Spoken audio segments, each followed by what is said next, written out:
Hello friends, આપણે chapter 2 એટલે કે જૈવિક વર્ગીકરણની અંદર 5 સૃષ્ટિનું જે વર્ગીકરણ છે, 5 કિંગડમ ક્લાસિફિકેશન છે, એનો એક તુલનાત્મક અહેવાલ છે, એક કોષ્ટકના સ્વરૂપમાં સમજેલો છે.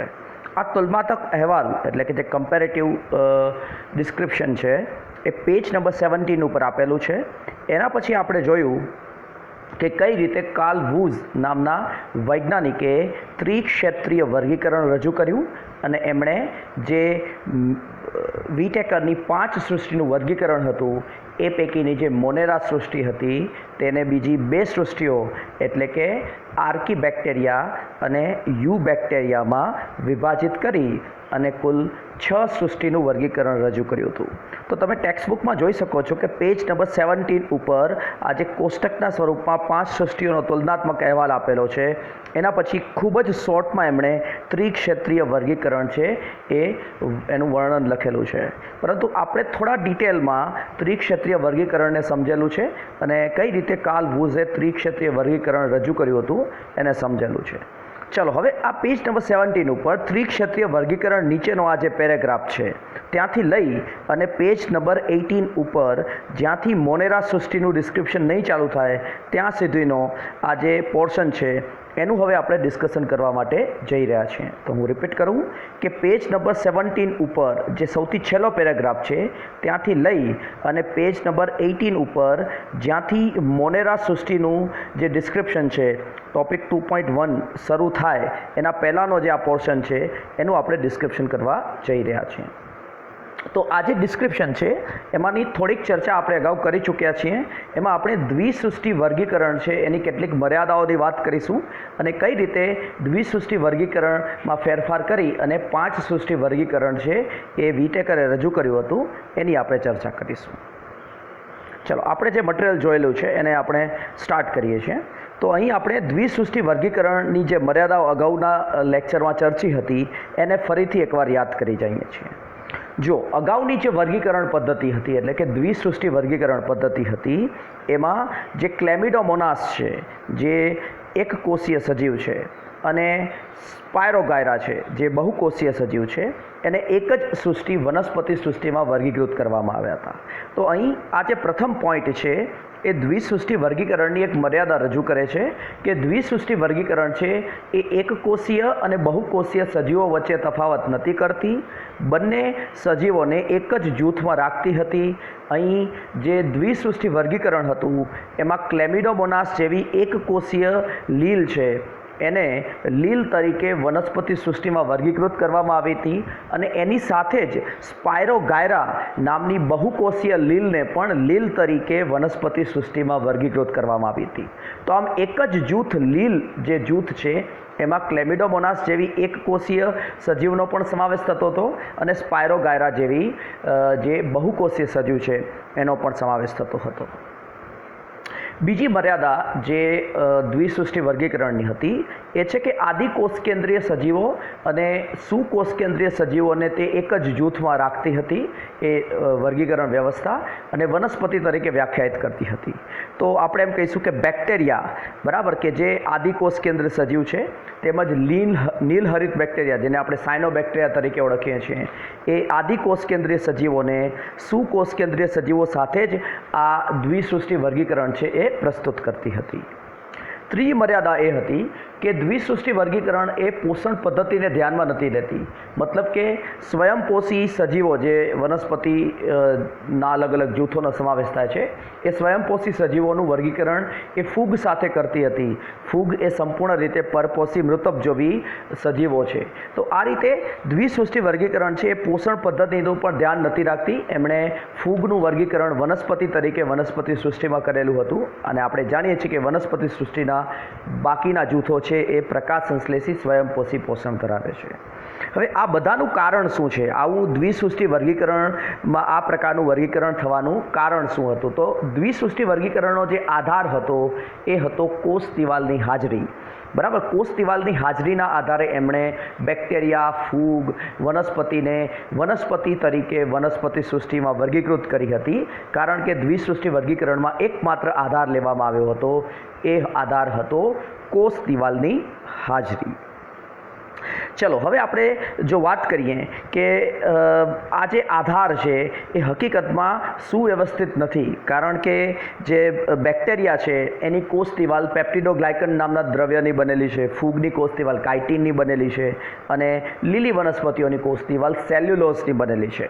તો માત્ર કોષ દિવાલના આધારે બધા સજીવોને સમાન ગણી અને એક જ જૂથમાં વર્ગીકૃત કરવા એ ચોક્કસ અને સાચું વર્ગીકરણ નથી, અને એટલા માટે દ્વિસૃષ્ટિ વર્ગીકરણને આર્ટિફિશિયલ ક્લાસિફિકેશન એટલે કે કૃત્રિમ વર્ગીકરણ તરીકે રજૂ કરવામાં આવે છે.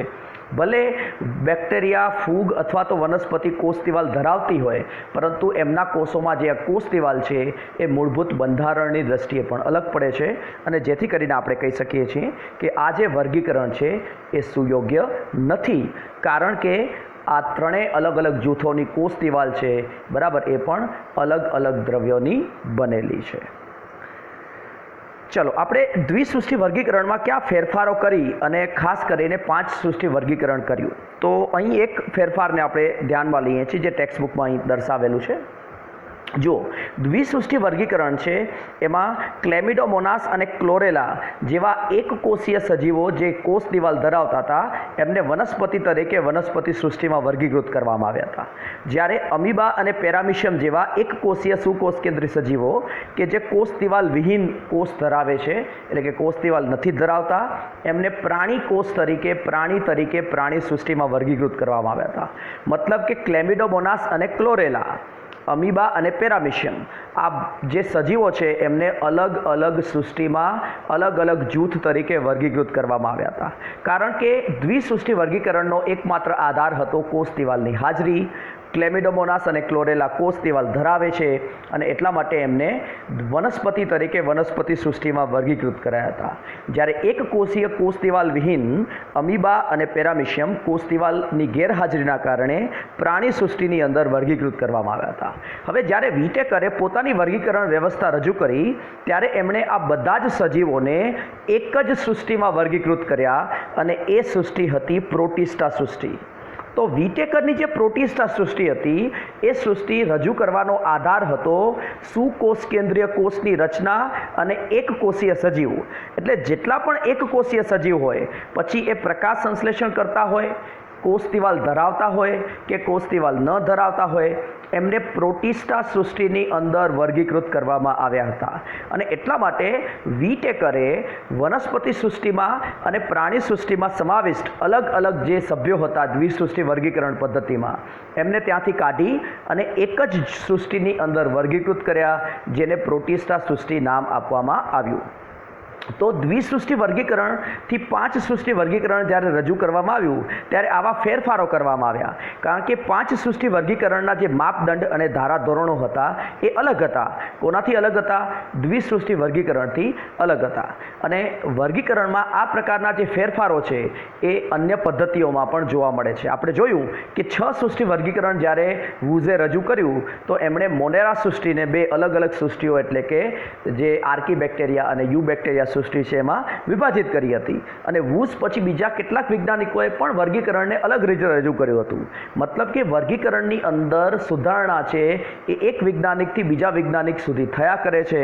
જેમ જેમ સજીવ અને કોષ છે એની રચના વિશે વધારે માહિતી મળે છે તેમ તેમ આ પ્રકારના ફેરફારો છે એ નવી વર્ગીકરણ પદ્ધતિમાં થયા કરે છે. તો અહીં કહેવાનો મતલબ છે કે દ્વિસૃષ્ટિ વર્ગીકરણથી 5 સૃષ્ટિ વર્ગીકરણમાં જે ફેરફારો થયા એનું કારણ હતું કે 5 સૃષ્ટિ વર્ગીકરણમાં નિયમો, ધારાધોરણો અને માપદંડો બદલી દેવામાં આવ્યા અને પ્રોટિસ્ટા સૃષ્ટિને એ નિયમના આધારે બનાવવામાં આવી કે પ્રોટિસ્ટા સૃષ્ટિ એ એક કોષીય સુકોષ કેન્દ્રીય સજીવોની સૃષ્ટિ છે. ભવિષ્યમાં વિટેકર પછી પણ જે બીજા વૈજ્ઞાનિકોએ અલગ અલગ વર્ગીકરણ વ્યવસ્થા રજૂ કરી એમાં પણ ચોક્કસ ફેરફારો વિટેકર કરતાં પણ એમની 5 સૃષ્ટિ વર્ગીકરણ પ્રણાલી કરતાં પણ કરવામાં આવ્યા અને ભવિષ્યમાં પણ આ પ્રકારના ફેરફારો છે એ થઈ શકે છે. વર્ગીકરણ એક એવું વિજ્ઞાન છે કે જે સતત બદલાયા કરે છે. એ ડાયનેમિક સાયન્સ છે. વર્ગીકરણમાં જે બદલાવ છે એ નવી ટેકનોલોજી અને નવી શોધ સાથે થયા કરે છે. જે આધુનિક વર્ગીકરણ પદ્ધતિ છે એક એવો પ્રયત્ન છે કે જેમાં સજીવોની વર્ગીકૃત કરવા માટે એમની સમાનતા કે અસમાનતાઓને જોવા માટે માત્ર બાહ્ય રચના એમની દેહધાર્મિક પરિસ્થિતિ અથવા તો પ્રજનન ઉપર જ ધ્યાન નથી આપવામાં આવતું, પરંતુ વધારે ગૂઢ એવી જે જાતિ વિકાસીય પ્રક્રિયાઓ છે, ઉદ્વિકાસીય પ્રક્રિયાઓ છે, એની સમાનતા અને અસમાનતા ઉપર પણ ધ્યાન આપવામાં આવે છે. મતલબ કે આધુનિક જે વર્ગીકરણ છે એ કરવા માટે ખાસ કરીને જનીન દ્રવ્યની સમાનતા અને અસમાનતા છે એને મૂળભૂત પાયો ગણવામાં આવે છે સજીવનું વર્ગીકરણ કરવા માટે. અને હવે જે મોડર્ન ક્લાસિફિકેશન છે એ સંપૂર્ણ રીતે જનીન દ્રવ્ય છે એની સમાનતા અને અસમાનતા ઉપર આધારિત હોય છે. જો બે અલગ અલગ સજીવોના જનીન દ્રવ્યમાં સમાનતા હોય તો એમના પૂર્વજ એક ગણવામાં આવે છે અને એમને ઉત્ક્રાંતિ દરમિયાન એક જ પ્રકારની પ્રક્રિયામાં સાથે રાખવામાં આવે છે. મતલબ કે એમના પૂર્વજ એક હતા અને એમની સાથે ઉત્ક્રાંતિ થઈ છે એવું માનવામાં આવે છે. જો બે અલગ અલગ સજીવોના જનીન દ્રવ્યમાં અસમાનતા વધારે હોય તો એમના પૂર્વજ અલગ ગણવામાં આવે છે અને એમને અલગ અલગ જૂથોમાં વર્ગીકૃત કરવામાં આવે છે. તો આ પ્રકારની જે મોડર્ન ક્લાસિફિકેશન છે એને જાતિ વિકાસીય વર્ગીકરણ અથવા તો ઉદ્વિકાસીય વર્ગીકરણ તરીકે ઓળખવામાં આવે છે. આપણે જેમ જેમ ચેપ્ટરમાં આગળ વધીશું તેમ તેમ વધારે ડિટેલમાં આ બધી પ્રક્રિયાઓને સમજીશું. આપણે ચેપ્ટર 2ની અંદર હાલ ટેક્સ્ટબુક પ્રમાણે વિટેકરની જે વર્ગીકરણ વ્યવસ્થા છે એને મુખ્યત્વે સમજવાના છીએ. એમાં આપણે પ્રોટિસ્ટા સૃષ્ટિ, ફૂગ સૃષ્ટિ છે એને આ ચેપ્ટરની અંદર સમજવાના છીએ, જ્યારે આપણે નેક્સ્ટ ચેપ્ટર 3ની અંદર વનસ્પતિ સૃષ્ટિને અને ચોથા ચેપ્ટરમાં આપણે પ્રાણી સૃષ્ટિને સમજવાના છીએ.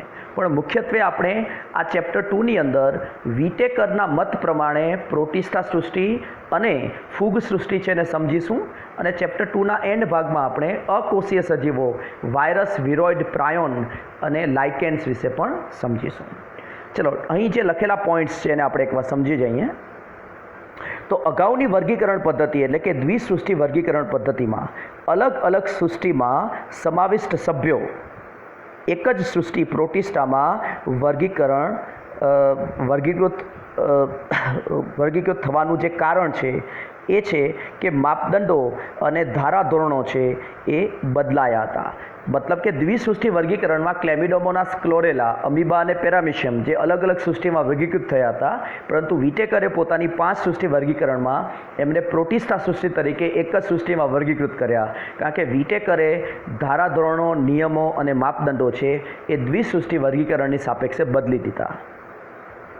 ભવિષ્યમાં પણ આવું થશે જ્યારે સજીવની જે લાક્ષણિકતા છે અને એમનો જે ઉદ્વિકાસીય સંબંધ છે એની સમજમાં ફેરફાર થશે. મતલબ કે આપણે વધારે જ્યારે ટેકનોલોજીમાં ડેવલપમેન્ટ લાવીશું, વધારે સજીવના લક્ષણો વિશે સમજીશું, આપણે જનીન દ્રવ્યના ગૂઢ અભ્યાસ પછી એમના ઉદ્વિકાસીય સંબંધોને સમજી શકીશું. મતલબ કે અલગ અલગ સજીવો જો ઉદ્વિકાસમાં સંબંધી છે કે દૂરના સંબંધી છે સમજી શકીશું. તો હજી પણ એકચ્યુઅલી વર્ગીકરણ પ્રક્રિયા છે એમાં સતત ફેરફારો થશે. ટૂંકમાં વર્ગીકરણ એ કોઈ સ્થાયી વિજ્ઞાન નથી, એ સતત બદલાતું અને સતત નવી શોધ થતું વિજ્ઞાન છે. Last paragraph. એવી વર્ગીકરણ પદ્ધતિનો વિકાસ કરવાનો પ્રયત્ન થાય છે. મતલબ કે નવી જે વર્ગીકરણ પદ્ધતિ જે સતત વૈજ્ઞાનિકો જે લાવે છે એમાં એવી વર્ગીકરણ પદ્ધતિનો વિકાસ કરાય છે કે જે માત્ર બાહ્ય રચનાની સમાનતા કે દેહધાર્મિક કે પ્રજનન પ્રક્રિયાની સમાનતા ના આધારિત ના હોય. મતલબ કે સજીવોને એક જ જૂથમાં રાખવાનું જે કારણ છે એ એમની બાહ્ય રચનાની સમાનતા કે દેહધાર્મિક સમાનતા કે પ્રજનન પ્રક્રિયાની સમાનતા ના હોય, પરંતુ સજીવોના જાતિ વિકાસીય અને ઉદ્વિકાસીય સંબંધોને પણ ધ્યાનમાં લે છે. હું ફરીથી રિપીટ કરું છું કે જાતિ વિકાસીય અને ઉદ્વિકાસીય સંબંધોનો અર્થ થાય છે કે સજીવોના જનીન દ્રવ્યનો અભ્યાસ કરવો, બે અલગ અલગ સજીવોના જનીન દ્રવ્ય વચ્ચે સમાનતા અને અસમાનતાનો અભ્યાસ કરવો, એના આધારે એમના પૂર્વજો વિશેની માહિતી મેળવી, એમના ઉત્ક્રાંતિની પ્રક્રિયા વિશે માહિતી મેળવી. જો જનીન દ્રવ્યની સમાનતા વધારે હશે તો સજીવોના પૂર્વજ એક ગણી અને એમની ઉત્ક્રાંતિ એક ગણવામાં આવે છે અને એમને એક જૂથમાં વર્ગીકૃત કરવામાં આવે છે, જે આધુનિક વર્ગીકરણ વ્યવસ્થાનો મુખ્ય આધાર છે. તો આની સાથે આપણે લેક્ચર પૂર્ણ કરીએ છીએ. નેક્સ્ટ લેક્ચરમાં આપણે ચેપ્ટર 2ની અંદર 2.1 એટલે કે મોનેરા સૃષ્ટિથી વિટેકરના 5 સૃષ્ટિ વર્ગીકરણને ડિટેલમાં સમજવાની શરૂઆત કરીશું. Thank you.